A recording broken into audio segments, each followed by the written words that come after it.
The Battle of Lingbi was a battle fought at the Lingbi region in Anhui, and it was a clash between the Communists and the former Nationalists turned Japanese puppet regime force who rejoined the Nationalists after World War II. The battle was one of the Chinese Civil War in the immediate post-World War II era, and resulted in Communist victory. Prelude. Like other similar clashes immediately after the end of World War II between the Communists and the Nationalists in China, this conflict also rooted from the fact that Chiang Kai-shek had realized that his nationalist regime simply had neither the sufficient troops nor enough transportation assets to deploy his troops into the Japanese-occupied regions of China. Unwilling to let the Communists, who had already dominated most of the rural regions in China, to further expand their territories by accepting the Japanese surrender and thus would consequently control the Japanese-occupied regions,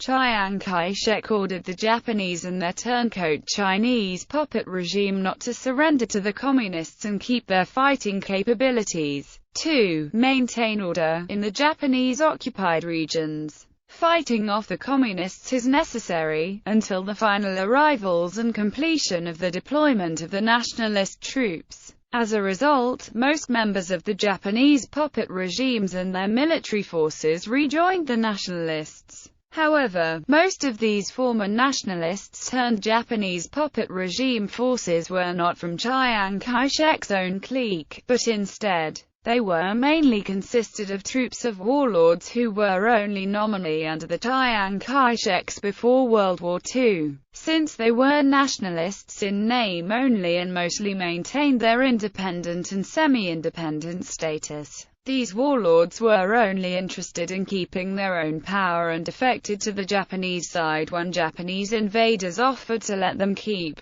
their power in exchange for their collaboration. After World War II, these forces of former Japanese puppet regimes once again returned to the nationalist camp for the same reason they defected to the Japanese invaders. Obviously, it was difficult for Chiang to immediately get rid of these warlords for good as soon as they surrendered to Chiang and rejoined nationalists, because such move would alienate other factions within the nationalist ranks. And these former Japanese puppet regimes' warlords could still help the nationalists to gain more territories by holding on to what was under their control until Chiang completed the deployment of his own troops to take over. Chiang Kai-shek's objective was to simultaneously solve the warlord problem that had plagued China for so long and the problem of the extermination of communism together, which proved to be an extremely fatal mistake for him and his nationalist regime later on, as shown in this conflict.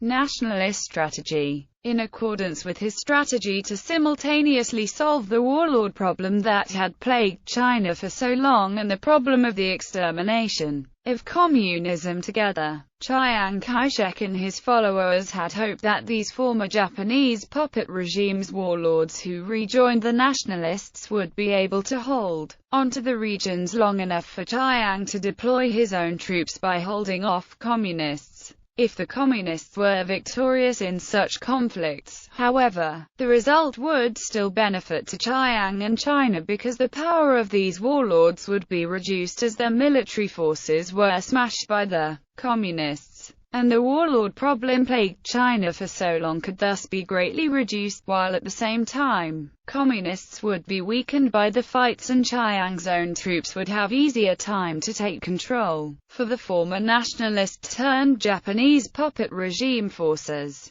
these warlords and the troops had no problem of following Chiang Kai-shek's orders, and they were eager to prove themselves. These warlords and the troops were well aware that due to the collaboration with the Japanese invaders during the Second Sino-Japanese War, they were well hated by the general population in China, including those nationalists who refused to surrender to the enemy and fought the enemy until the eventual victory. Therefore, in the impending demilitarization after World War II, they were certainly be disarmed and discharged, which would probably be the best outcome, and the power of these warlords would be reduced or even completely eliminated as a result. Chiang Kai-shek's ordering them not surrendering to the communists and fighting off the communists was a savior for them, because by carrying out such orders, these warlords and the troops could legitimize themselves and thus retain the power by fighting the communists who were targeted as rebels by Chiang Kai-shek and his nationalist regime.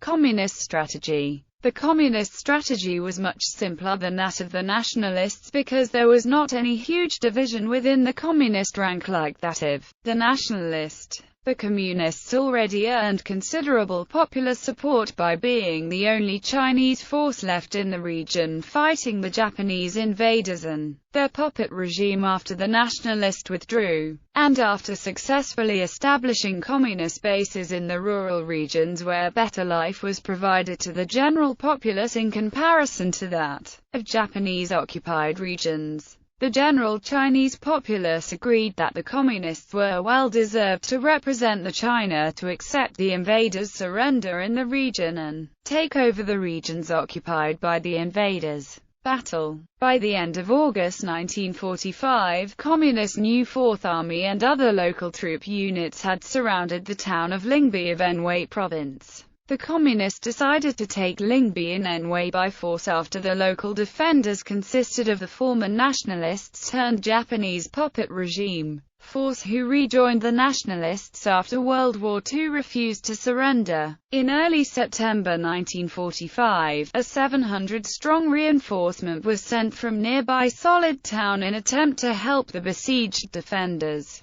but the reinforcement was beaten back by the Communists. At the night of September 4, 1945, the Communists launched their general assault against the town, and after 6 hours of fierce battle, the town was firmly in Communist hands. The Communists had managed to kill 104 enemy troops, and captured another 1,244, including the commander Zhao Shuzhen. In addition, the poorly equipped Communists also captured 1 mortar, 8 machine guns, 1,355 rifles. The Communist victory also resulted in joining their bases in one by eliminating all enemy strongholds in the region. Outcome. Like other similar clashes immediately after the end of World War II between the Communists and the Nationalists in China, this conflict also showed that Chiang Kai-shek's attempt to simultaneously solve the warlord problem that had plagued China for so long and the problem of the extermination of communism together proved to be a fatal mistake. Although the result of the campaign turned out exactly like Chiang Kai-shek and his subordinates had predicted, and consequently the power of the warlords in this region was indeed reduced as their military forces were smashed by the communists, so that the warlord problem plagued China for so long was thus reduced for this particular region, and Chiang Kai-shek's secondary objective was achieved here. Any positive gains obtained by the nationalists were negated by the politic fallout. The reason was that this success of achieving the secondary objective came at a huge cost in nationalists' loss of popular support in this region, formerly dominated by the Japanese, because the local population had already blamed nationalists for losing the regions to the Japanese invaders, while reassigning these former Japanese puppet regime forces as the nationalist forces to fight the communists. The only Chinese force left in the regions only further alienated the local populace and strengthened the popular resentment to Chiang Kai-shek and his nationalist government.